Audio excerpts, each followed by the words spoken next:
Hello, here we are at Homestead on Route 19 in Meadville, Conneaut Lake, and we are doing a program today on songbirds.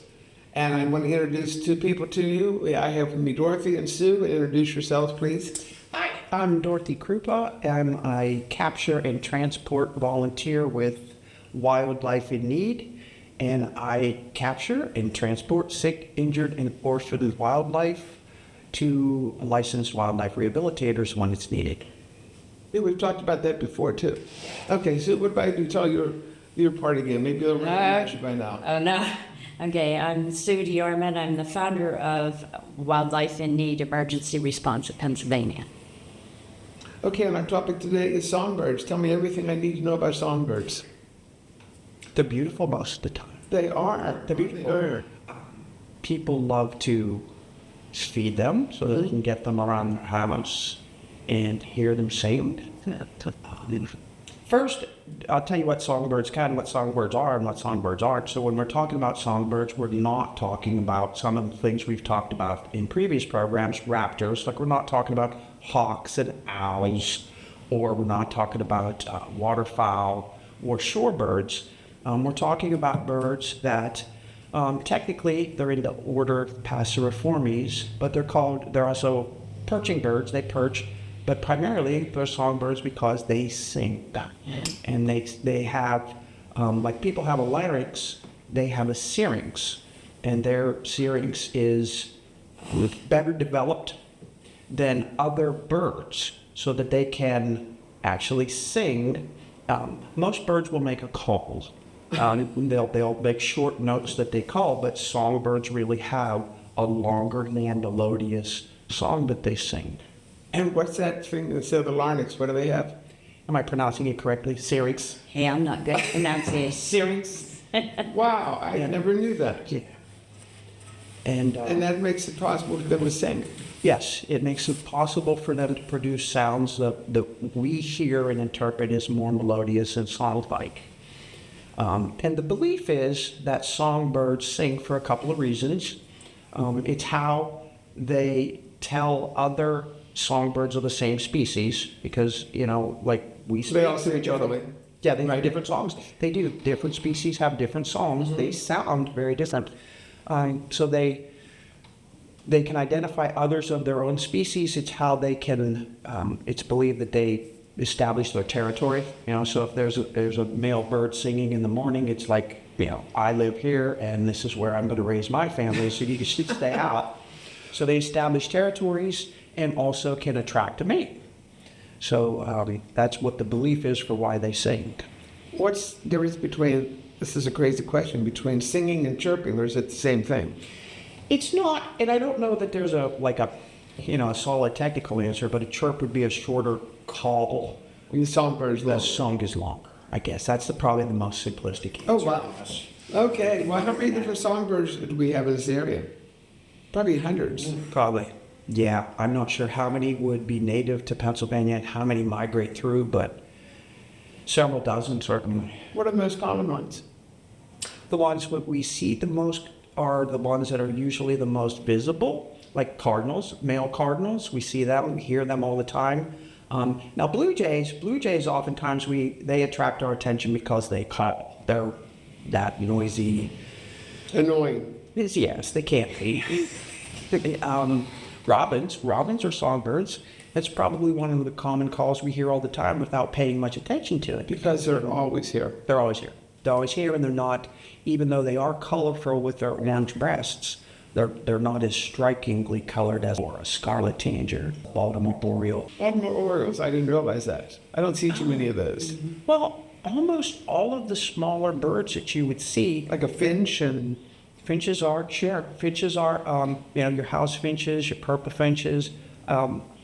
If it's not a hawk, if it's not an owl, if it's not a shorebird, if it's not a waterfowl, it's probably a songbird. What about a purple martin? Is that a songbird too? I would think so, yeah. Is it? Yeah. Yeah. What about a bluebird? Yep. Oh, yes. Bluebird for sure. Yeah, Right. for sure. I mean, the house sparrows that we see, everything. Chickadees, Chickadees. Oh, God, yes. Yeah, chickadees, dark-eyed juncos, mourning doves. Mourning doves are a beautiful song. Oh, They yeah, make. yeah. Yeah. Um, Well, tell me all about them. What else do we need to know? What do we want to tell people about the songbirds besides what kind they are? Do they have a lot of diseases and things happen to them? And do you ever have to rescue them? Do you rescue songbirds? We do. Well, no, I'll go with that one first. We do rescue songbirds a fair amount. I would say we Right. do a fair amount of rescues on songbirds. And there's a couple, mostly songbirds that I've dealt with are collision related.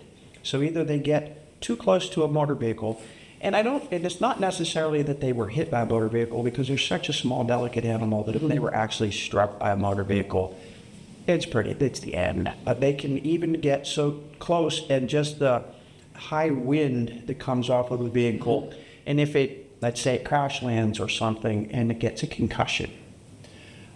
So in the other place that we get collisions is anything that would strike like a window or a door window. We get a fair number that either, and oftentimes people will pick them out because they'll see the bird on the sidewalk or somewhere outside their door or on their lawn, and it's stunned. It may have been unconscious and then woke back up, but it's like a person who gets a bad concussion and you're just not aware of really what's going on around you, and you can't take care of yourself. So they just usually stand there on the ground. Do people really call about songbirds? Yes. Do they really? Yes. And the other thing, there's the one thing that I gave you, I just want to mention, the reason why the songbirds are hitting the windows is at a certain time of day is when the windows look like a mirror, like the environment around them. And so they'll think they're continuing into the woods or continuing into the natural environment and go full force into a window. That happens with a lot of birds. A lot. And we also educate on prevention. So how do you prevent them from hitting a window? You eliminate that reflection. So there's many different things. What are some of the most common ways to eliminate that? The stickers? Well, there's also, they're called bird away stickers that have UV lighting in it that you can put on the window, and they see that, and that will maybe slow them down enough that they're not going to cause injury. There's silhouettes that people use that are sometimes prevent them. Some, as I have done, because Netting? there's bird netting, because I have a wraparound porch, and so I put it on the outside of my porch and around the area in which they had collided. And I've stopped that collision because that netting, the way I have it, if once they hit it, they bounce off. It's like a trampoline. I think you told me that the last time we were speaking. It must have been when there were the birds of prey and things like that. Right. And I've been thinking about that ever since. And somebody was talking about a bird hitting the window. And I said, I got to tell you something. Someone told me that can you get that netting a lot of places? Yeah, that's the same netting that you put over the berry bushes to prevent the birds from getting to the berries. Okay. Yeah. And depending on your situation, now I didn't have to make a frame. Some people will have to make a frame to put on their window with that netting. I just take it and I nail it up on my That's what I would do. posts. Be the And easiest. yeah, and that's prevented a lot of window strikes. And a lot of window strikes are fatal to the I would think. so they usually break their necks. Yeah. Yeah. It used to be a common thing. Like when I grew up, we were always taught that if a bird hit a window and it kind of knocked itself out, but it woke back up and it flew away, it would be fine. But the more realistic is that it's kind of like if you liken it to a human. If you have a little kid and they fall down and they hit their head so hard that they knock themselves unconscious and they wake back up, you're probably going to take them to a doctor, because even though they woke back up and that's great, they're not fine. And neither is a bird, because the after effects of any swelling inside the head and the pressure increases that most of the birds, once they've knocked themselves unconscious, they don't make it. So if you do find a bird in your yard that is still alive, and And, you know, if you have the ability to just catch it and call a wildlife rehabilitator, or if you're not able to transport it to a wildlife rehabilitator yourself, if you're at work and you can't leave work to take care of it, call Wildlife in Need. And if we have a volunteer available, that's part of what we do. I mean, I've gone several times to places of businesses in Erie where a bird hit a window, bird hit their door window, and they're at work, so they caught the bird, they put it in a box, kept it. We'll give them instructions to keep it in a quiet, dark, safe place, and then we go pick it up, take it to a wildlife rehabilitator. And then, and Sue, I'm sure, has treated many of them. Yep. Yep. You want to tell them a little bit about, because it's... Sure. You know, there's certain symptoms that they show. Oftentimes they'll act like they can't walk on one side. So people think they have a broken leg. They're trying to balance because of that swelling that Dorothy was talking about. And they need to be treated with anti-inflammatories. And that will, yeah, you can do that. You have to break the dosage down because it's, you know, they're such a petite animal. But you have to treat them with that until they come back and act normal. And there's ways to tell them that, you know, they can't eat on their own much when they have a concussion. Sometimes you have to supplement feedings as well. Well, You know. but you're saying all these things. Can I, as a individual, when this happens at my home, can I do all those things myself? I would Or do like- You have to get them to a wildlife place. Right. do. Okay. Well, first of all, you know, we're not law enforcement, but, you know, they're protected by the U.S. Fish and Wildlife Service and the Pennsylvania Game Commission, and no one is allowed to have any native wild animal without the proper permits. Now, people have good intentions. I understand what you're saying. I mean, I was too before I was a wildlife rehabilitator. I would try to help the animals. And then I realized, oh, there's really a hospital for wild animals. And so you learn this, and there's a lot of education and what is the best medication that you can use to reduce the swelling or any infections that they get as well, because there's a sponsoring veterinarian that the rehabilitators have, that's where they get their medication. I think most of us wouldn't think of saving a songbird. I think most of us would think of saving something bigger, or the owl, or the hawk, or something like that. But I can't believe that people would save Yeah, a they songbird. do. They do, because one of the favorite pastimes anymore is people Watching, I think, the birds. watching the birds and feeding the birds in their backyard, and something happens in their backyard, they own it. Once they see it, they own it. Yeah. And they care enough to, you know, pick them up and find a way to get them some help. Yeah, it's kind of surprising that there's a lot of compassionate, kind-hearted people that when they see an animal in need, they try to find somebody that'll help the animal. Around here, where do they go if you have a songbird situation? Tamarack? Usually, yes. Tamarack Wildlife, and there's a couple other rehabilitators. As you go south in Butler County, we have Wild Bird Recovery, and that's all she does is songbirds. At her home? It is at her home. But It's at section her is part of the facility. Right. We have Sky Spirit Wildlife Rehabilitation Center in Venango County. They can take them in a limited basis. They aren't as big as some of these other rehab centers. Then you have Humane Animal Rescue Wildlife Center, and they have employed rehabilitators. And Tamarack does too, but the other two don't, you know. Once the birds are rehabilitating, are they in a place where they can fly, or are they kept in a confined area, or whatever? There's a progression. Eventually they could be flying around And an aviary. A lot of them have like an outside enclosure they call an aviary. Yeah, like the only aviary I ever think of is the one that was in Pittsburgh. I know, It's still that's there. huge. It's still there. Oh, it's huge. That's worth the trip for anybody that hasn't Right. taken The their kids national down aviary. there. Right. The aviary on the north side or north shore of Pittsburgh, not too far from the Allegheny General Hospital, that aviary has been there for years. And boy, for kids, that's quite an experience. Oh, for adults too. Yes, I Yeah. haven't been there in years because Yeah. I was originally from Pittsburgh, but I always remember going down there and Right. spending time there. Right. So I saw something here. What's a scare rod? I never heard of that. A scare rod.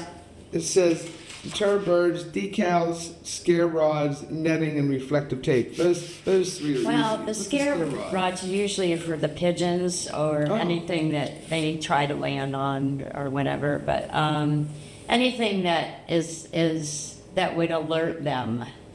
That could even be any type of put a hawk in your window or put an owl in your window and see if they come Oh, near it. okay, gotcha. There's that. There's a lot of things you can find online, but you need to read up on it because some of these stickers only last 6 months. And it's very easy to forget, that you have to change some of those stickers out. Oh, yeah. Because they have the UV lighting in it that birds see, but we can't see, and we can see through it, but they see it as something else.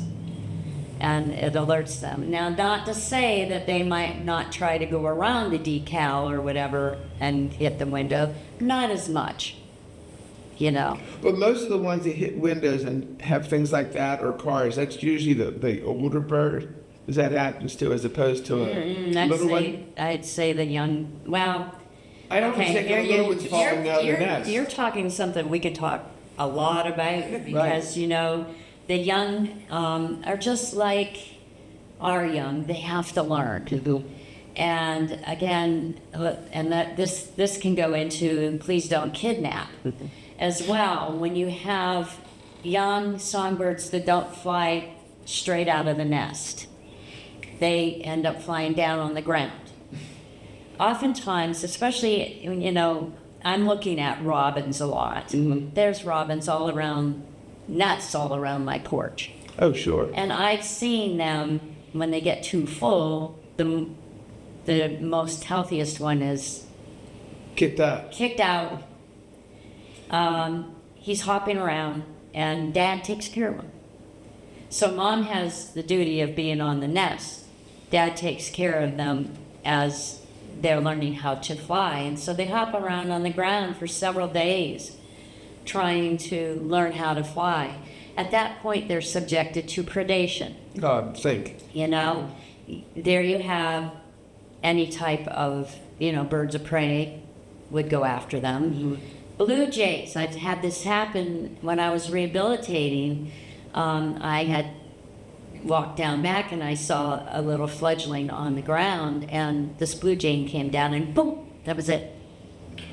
And I was just like, you did that in front of me. How dare you? Yes. But he didn't take it, but he probably would come back and then feed his young as well.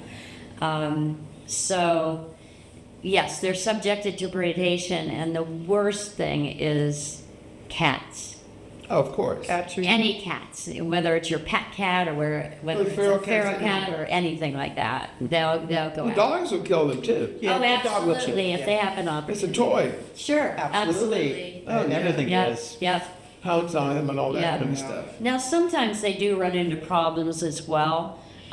Any time that you see a bird on the ground, you want to really observe it from a distance, especially your robins, because the parents don't like to see the two-legged around the yard, and they're squawking. Other times you not only look, but you listen.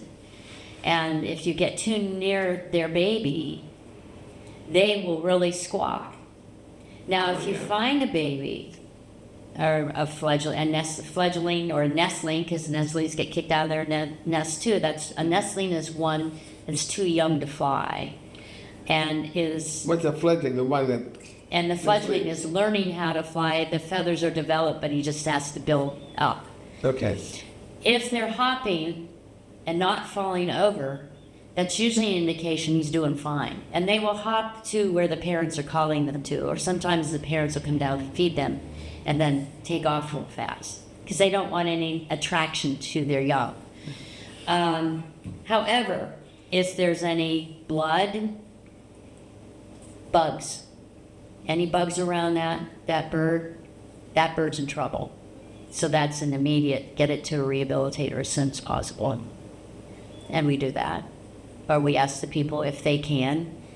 In this area, Tamarac's not that far away. It's a 20-minute drive. Right, not bad at all. You're right.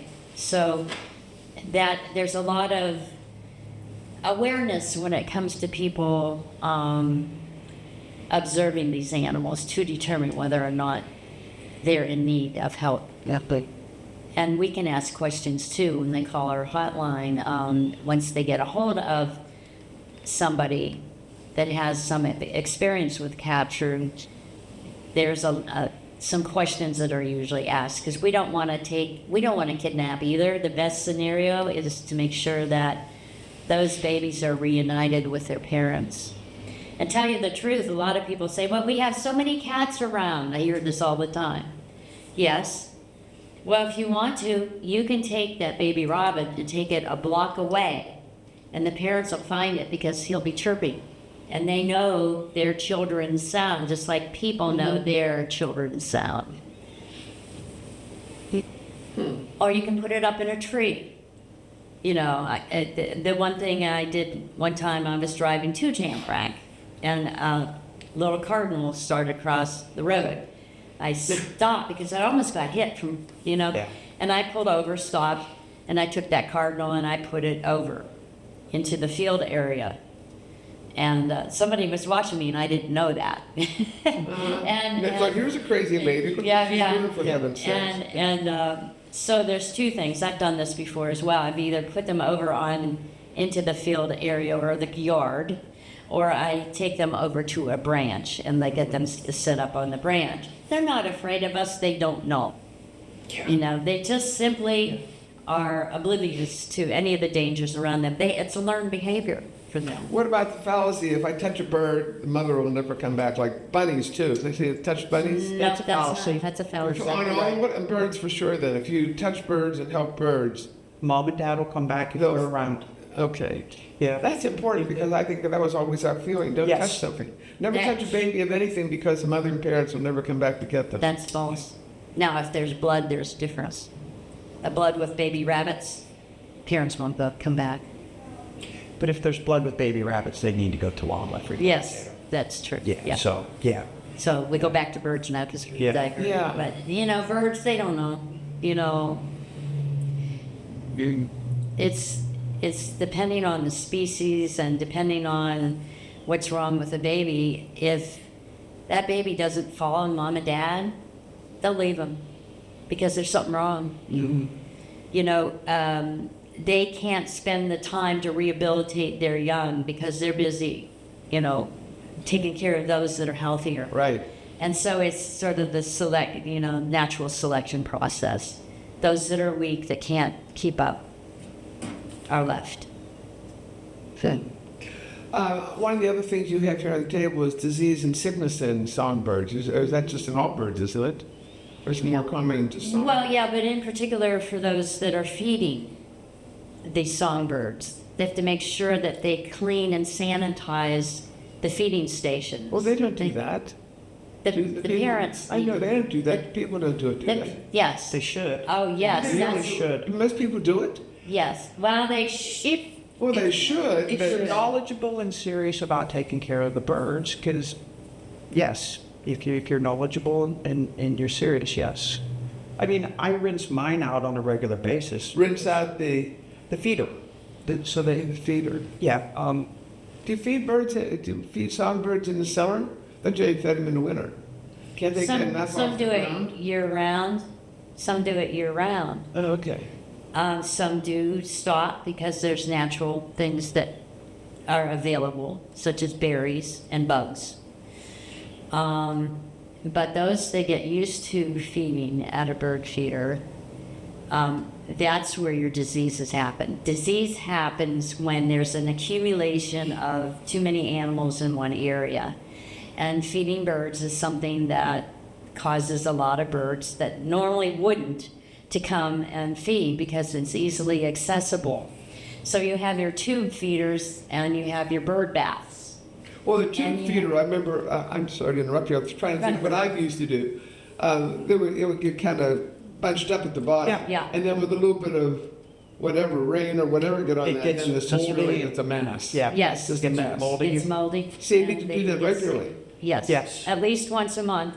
You want to use a bleaching water solution, which is a 9 to 1%. So 9 would be your water and your 1 would be, your bleach.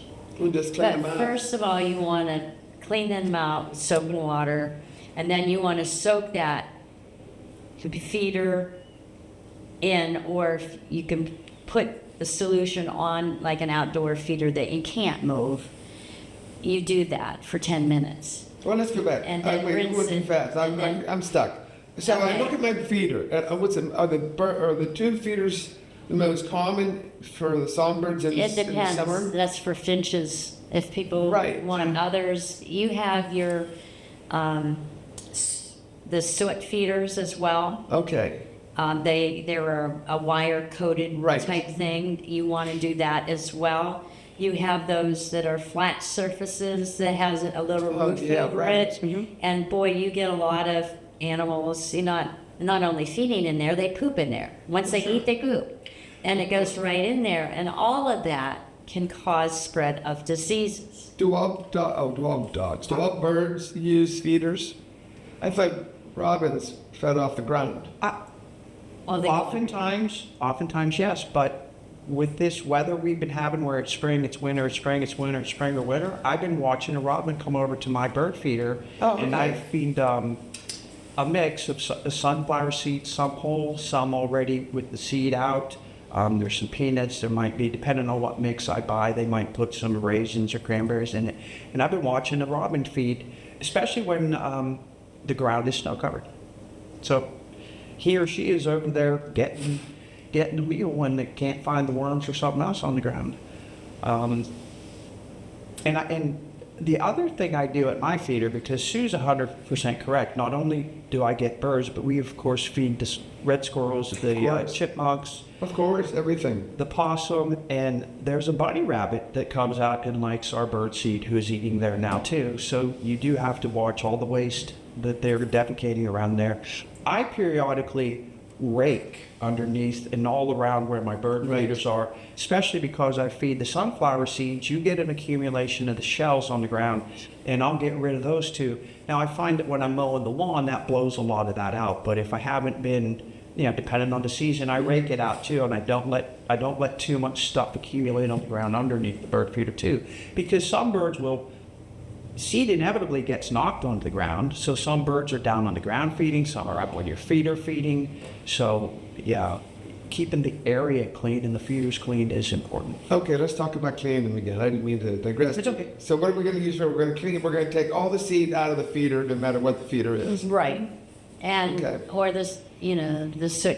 The soot doesn't usually last too long, but it causes a lot of greasiness, Oh, which gotcha. attracts stuff all over the wire. And you want to wash that with just, soap and water.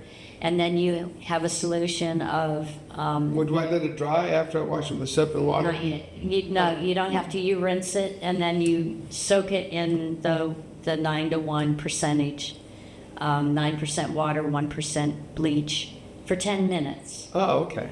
Then you take it out, rinse it and dry. Let it dry. And then you want to put new bird seed in. Don't Don't wanna try put the old stuff Yeah, in. you don't want to put the old stuff in because that's just another contaminant. Especially if you want it clumped at the bottom of the feeder. I don't think people really know that. The average person. I guess if you're really fanatical about songbirds and feeding the birds, you probably do know that. Okay, so here you go. It's the same thing as being educated when you get a pet. A lot of people say, oh, I think that's such a cute animal, and they get it, or a dog. You know that, okay? Since you work with dogs. It's the same thing with anything that you are passionate about or you like. You should be researching everything to determine if you want to invest your time and money and effort into the songbirds. Are there songbirds and do some of these things and some of their diseases and that stuff occur in the winter too? Or is it just mostly summer for the songbirds? I think not so much in the winter. Not so much in the winter, but again, you have those migratory birds that leave.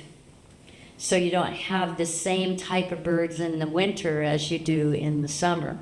Though with the way things are changing right now, God knows. you know, who knows? And you don't know what they're bringing from down south or a warmer climate back up here, too, as well.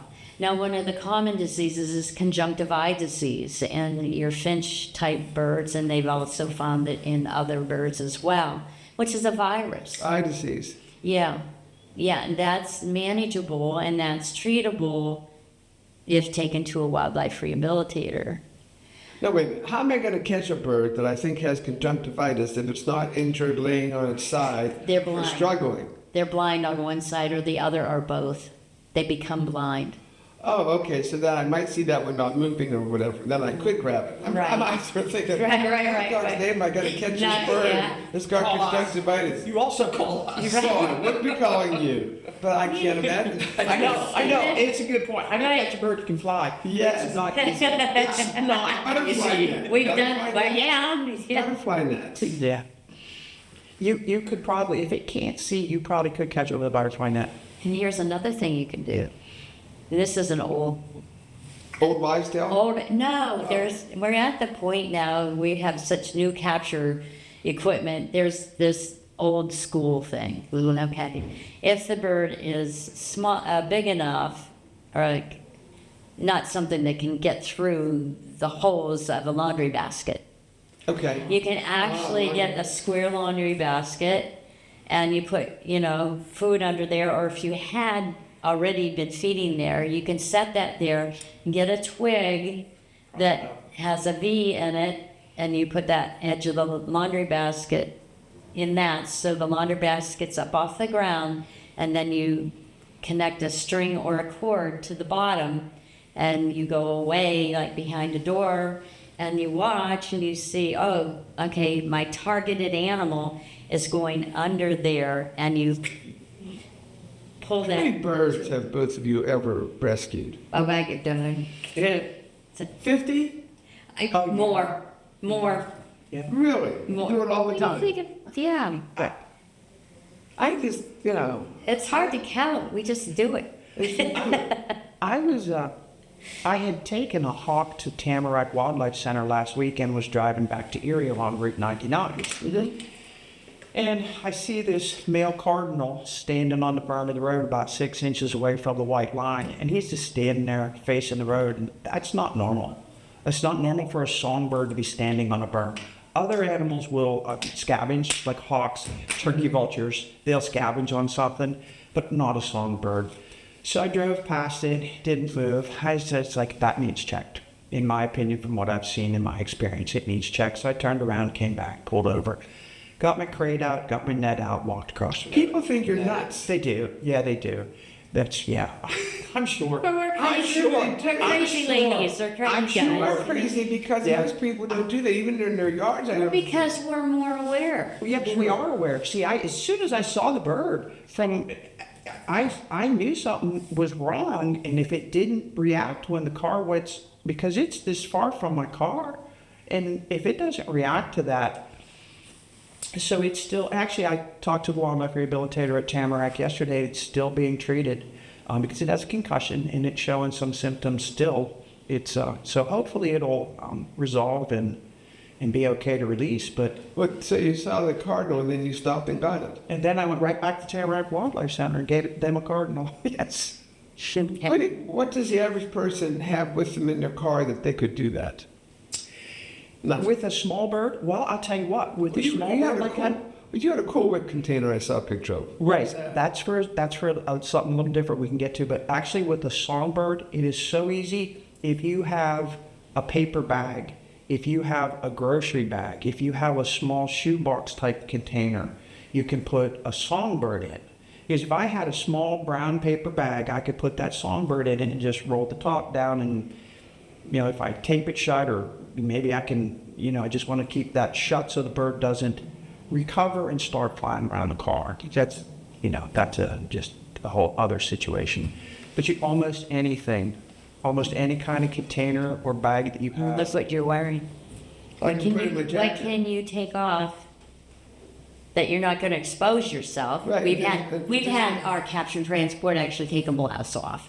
and go after the Just lay it on bird. top of, and then and pick it up just like Gently, very like gently. you would like a parakeet or something Yes, like that. right. Yes, Right. because they weigh most of them weigh less than like an ounce. They're such delicate little animals. When you pick them up, you'll realize right away. Where'd you put the cardinal? I had a tote. I had like a cat carrier. Because I volunteer to do capture and transport, I had all kinds of gear in my car. So I had a towel inside the cat, like a cat carrier type. That would work well. Yeah, so I put a net over it so that I had it, because I was still beside the berm of the road. We're both on the berm of the road now, so I netted it so it wouldn't get startled and go out into the road. And then I just reached under the net and put it in the cat carrier, closed it. And then when I put it on, I usually put it on the passenger seat of my car. The other thing I do is I drape a towel over the carrier so that it's got dark. And then I don't play the radio or do anything in the car except drive back. Do you sing to it? No, because when it's healthy, it sings better than me, and I think it probably still knows. It's a male cardinal. I know he can sing better than me. So. Yeah, no, I'd be put to shame. Well, a lot of people have cat carriers at home and dog carriers, and they would always work to transport a bird. You can transport a lot of things now that you think about You it. can. And a Yeah, dog you or a cat carrier. Yeah, yeah. And you want to put a little bit of padding, whether it's an old towel. Sometimes I'll put piece of newspaper on top of the towel, because especially with some species of birds, they have a tendency to Poop. Yep, geese. I've never transported a goose that didn't. Sorry.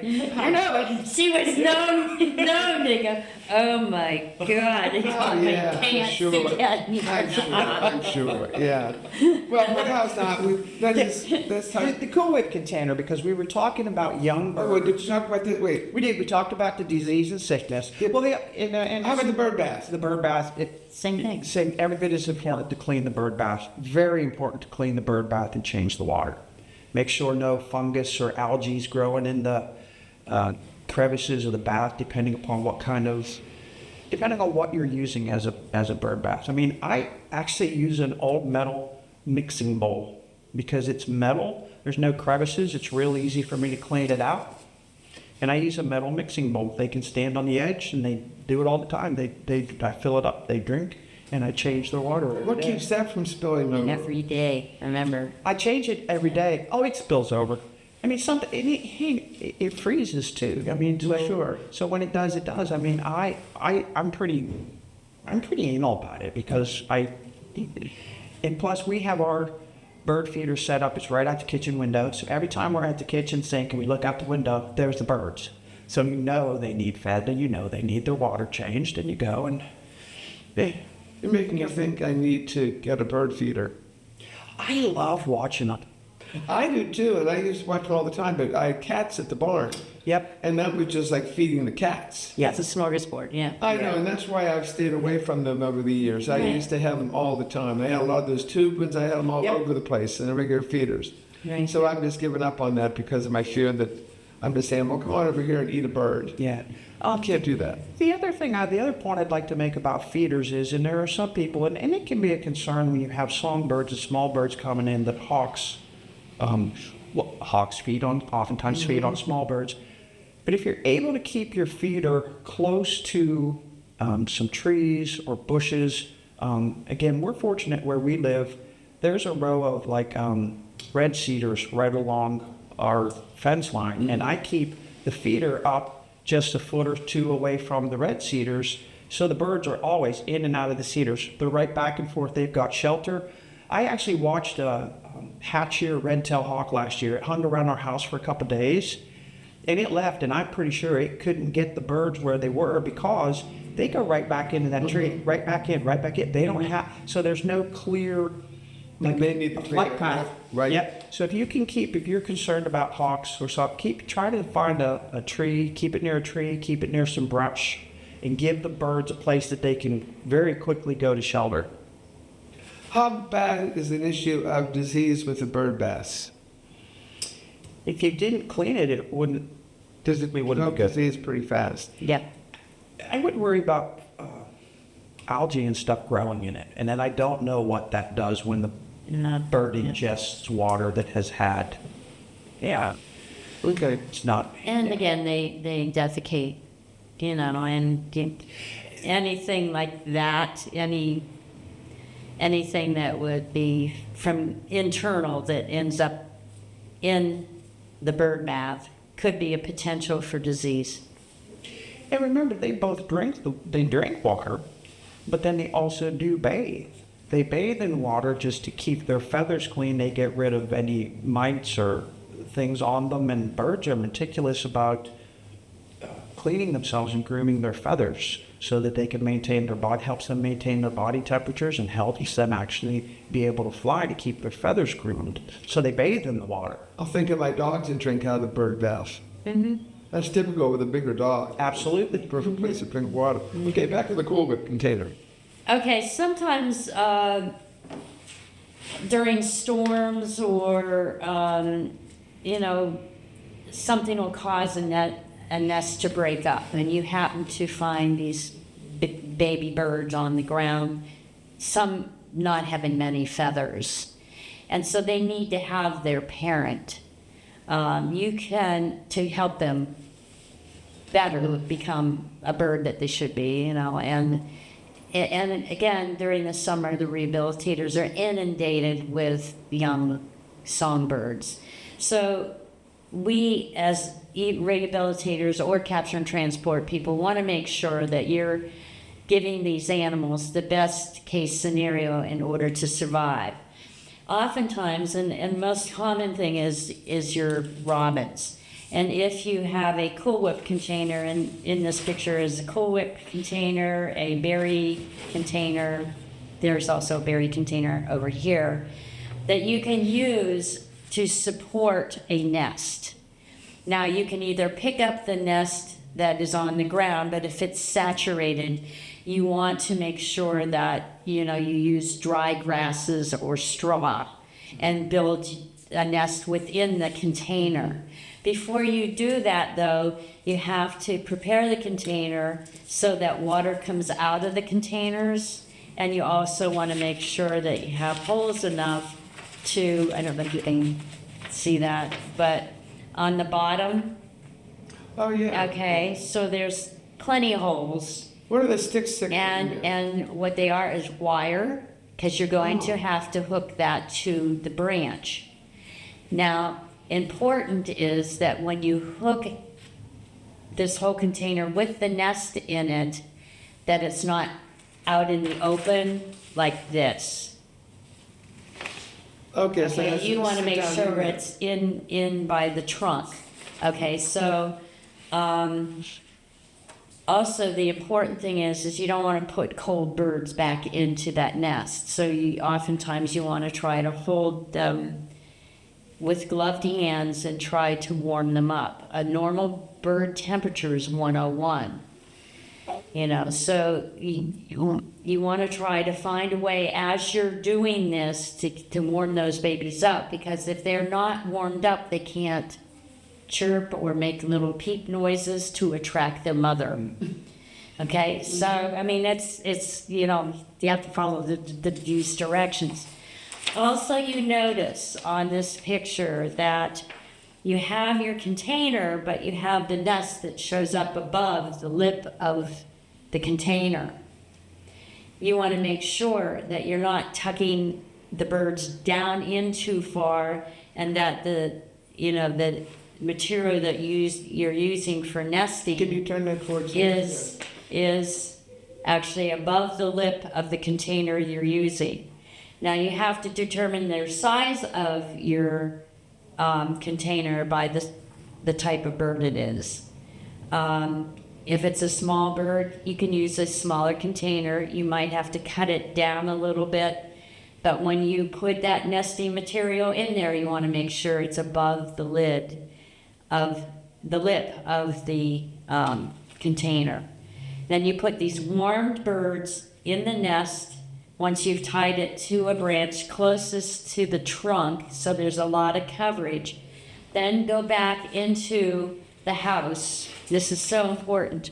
And watch continuously for at least 45 minutes to an hour to see if there's any activity of adult birds coming into that nest. If there's no activity whatsoever, something's happened to mom and dad. And you need to get those birds immediately to a wildlife rehabilitator, because if you were ever to watch birds feeding their babies, they're constant, back and forth, back and forth. You know, an hour or two is jeopardizing the lives of these babies. Let's take it back a step. What if the nest comes down and there's eggs in it? That won't work. Forget it. Right. Eggs don't make noise unless they're ready to hatch. So if I see, so a nest comes down, has eggs in it, just You catch it. can't do anything, right? Okay. Yeah. Because that happens to a lot of people. Yes. Or if you see a nest that has eggs in it that looks like it's been abandoned, if there's eggs in it, doesn't the mother or father come back there pretty often? Yes, they keep those warm. I mean, birds, once they lay eggs and they're ready to brood, they're on there all the time. The father's coming to, or one or the other. Sometimes, depending on the species, they switch off. But oftentimes it's the male that's bringing the female something to eat because she's trying to keep those babies warm. So I could have Eggs. found a nest with babies in it on the ground. Mm-hmm. Okay. I don't think I've ever done that. I usually find the ones with the eggs in it. Right, but there are situations, especially during storms, that the nest isn't protected enough, and they're cold. You know, the babies are cold. You might see them move a little bit, but you want to make sure they're warmed up. One thing I want to mention is don't try to warm them up with a heat lamp, because if they don't have feathers, they have nothing to protect them, and they'll burn. But now, what songbirds need a birdhouse? Oh boy, have you bluebirds? There's just Well, I know the right. bluebirds do. Yeah. We've talked about that before. Well, think about woodpeckers. If they're in the tree, they don't need a birdhouse. Do they go into a birdhouse too? They can. They could. If the hole's big enough. Yeah, Right. If they're basically a cavity nesting species. I mean, bluebirds is the most common that we think of. Swifts, Little tree wrens, swallows, Jenny tree wrens. swallows. Yep. Jenny House wrens will use them. Tree swallows will use them. I'm not sure if tufted titmice or chickadees might go into a nest box if there was one. I haven't seen. I haven't seen them in the bluebird boxes that I used to monitor. Did the starlings go into the barns? No, is that a different barn swallow? Or?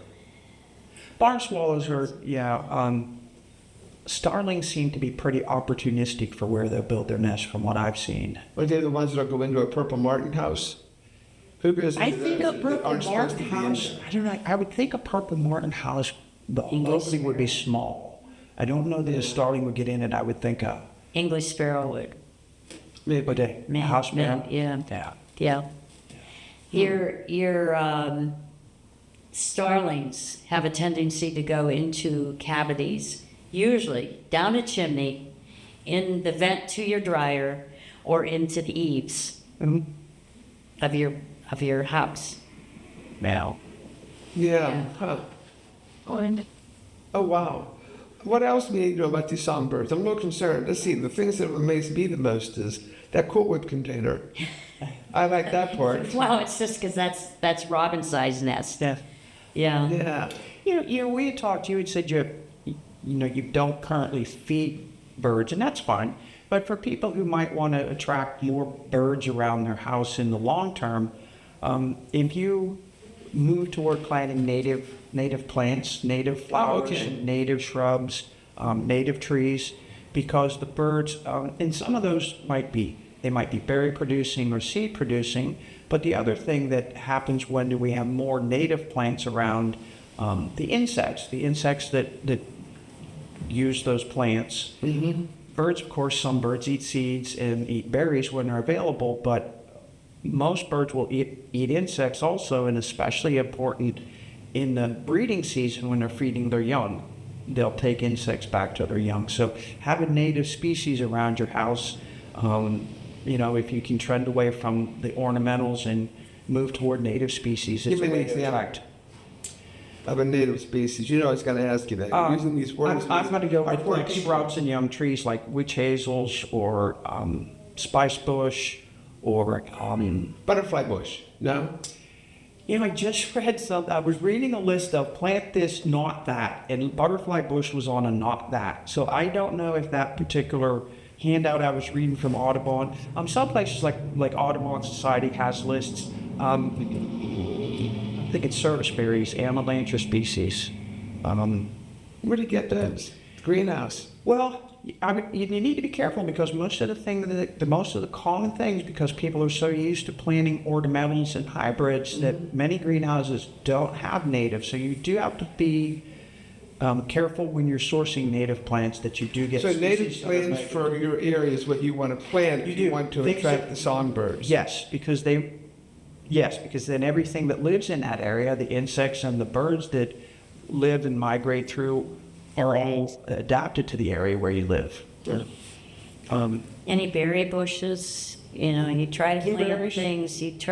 things, that are available throughout the warmer months. So like from early spring on through fall. And another thing to help, and we touched a little bit on one of our previous programs, but one of the things not to do is not to use pesticides around your house. And that goes back to, again, many birds eat insects, especially when they're feeding their young. So if you kind of let nature take its course, if we have enough birds and wild animals that eat insects, they'll keep the insect population in check. I think a lot of them now are starting to claim that whatever pesticides they're using are not harmful, but I don't believe them. I think skeptical. they It's not You're natural. skeptical. I'm skeptical about I'm that. skeptical. And again, if If it's the almighty dollar, they're going to sell the pesticide no matter what. I mean, that's a fact. Yeah. And let's say in theory, maybe let's just theoretically say, okay, well, the pesticide's not harmful to us. But if you just eliminated the insects, you now eliminated a food source for the birds. So that still, in my view, isn't a good outcome in the long run. I'd rather let the birds and the bats eat the insects and forget the pesticides. That's why I like my purple martins. They keep my mosquitoes. They do? Unbelievably. I haven't ever seen mosquitoes at Yeah. my home or anywhere near where the fields and the softball fields of the pet cemetery because of the purple martin house. Yeah. I think there's like 30 purple martin houses down there, so Oh, they my. really keep it down. Yep, they certainly will. What else do people need to know? Is there anything we need to make reviews yeah. with people? Rather from me, than another a lot very fault of, mark, just yeah, something I well, like to no, know. you think about reflections. When we go back to reflections, if there is and it's common with cardinals, if there's a nesting cardinal nearby, the female's on the nest, the male will see a reflection of himself in the window and will beat against a window. And people think, that bird is going after me, is what they think. That's not true. What this bird is seeing is a reflection of himself. He's not used to seeing himself. And he's going, you're in my territory, get out or I'm going to get you. Yeah. And that's what they're doing on that window. So if you can eliminate the reflection on that window, of course, he may go to another window and see himself and do the same thing. But that bird's not after you. A lot of people say that bird's after me. No, Or they I say- never thought that. And I got a call just last week that somebody said, there's a bird attacking the window. There's something wrong with it. And actually I said, no, that's natural behavior. He's trying to protect his area. And that's why the males are more colorful than the females, because the females are on the nest and they want to be camouflaged. And the male's like, here I am. And no one comes in and bothers my babe, And I never thought about that because of the camouflage of the female birds on the nest. right. And also it happens on trucks that they have, or I will say vehicles, that have the shiny chrome. And you'll see, and they're like, that thing's sitting on my rear view mirror, my side mirror, and, defecating all over my truck and my beautiful truck. And then there's one that's going after the front of the truck. Okay, guess what he's going after? Himself. Himself. Or there's bugs on that vehicle, and I'm gonna get those dead bugs off of there because that's food for Never would have thought about that. yeah. Something else. So there's all these different things that people call us about. What's your favorite songbird soup? Scarlet tanager. Are they around here? Yes. What They are evasive, very evasive. They're usually in, more forested areas, and you're lucky to see one. I have woods on my property, and every so often I see a scarlet tanager up at the top of one of the trees. What's I your just favorite? love them. Black-capped chickadees, because you can see them in the winter too. They're here a big part of the year. Yeah, I like them. I like what stays in the winter too. Well, what's our three most important things? Or anything else you want to add, Dorothy? Plant native species, don't use pesticides. Get a Cool Whip container. That's my favorite. I see them all the time at the Don nest. But usually, as I said, my nest has eggs in it. See, this smells and forget that when that's not going to do any good. Right. Yeah. And with the high winds we've been having, Yeah. an awful lot of nests are underground. I saw when I was pumping gas the other day, and someone had a nest at the base of the gas tank, just because it must have come down from something, and they were just Right. doing their best to save it. Well, will another bird go into a previous nest? Yeah. So whenever that nest is done, hey, how many different sets of babies will a songbird have? You mean Probably all A through year, sometimes in two. a season. Robins, I've seen 3 or 4 times. When you're talking doves, whether those are your, pigeons or your little mourning doves, sometimes they go through the whole year. With babies. Right. And if whenever you Depends go on our from weather again. when you go Yeah. from winter to spring, if the nest is empty in the winter, can a spring bird go into that same nest, or they always build a new nest? What do they say? They generally build They their can, if one doesn't claim it, then another bird can move in. I've had robins and mourning doves share the same own. Oh wow! nest. Yeah. So they take turns. The other thing is there's your cowbirds that are nomads that they don't allow any other bird to hatch their eggs and feed their young, and usually they're bigger, and it causes the other birds, the babies, to die because they're bigger and they're stronger, and yeah. Well, thanks a lot. Appreciate it. God, I'm impressed with that Cool Whips. I'm worried about cleaning those feeders out and getting them cleaned out and take care of them. Then we can always, if we rescue a lot of different animals, the cat feeders are the cat carrying crates and the dog ones, all that would work. And paper bags. Yep. Well, thanks for coming in. Appreciate your Thank you for the invitation. Thank all your you. brilliant information for us. And we'll see everybody again. Thank you. Thank you.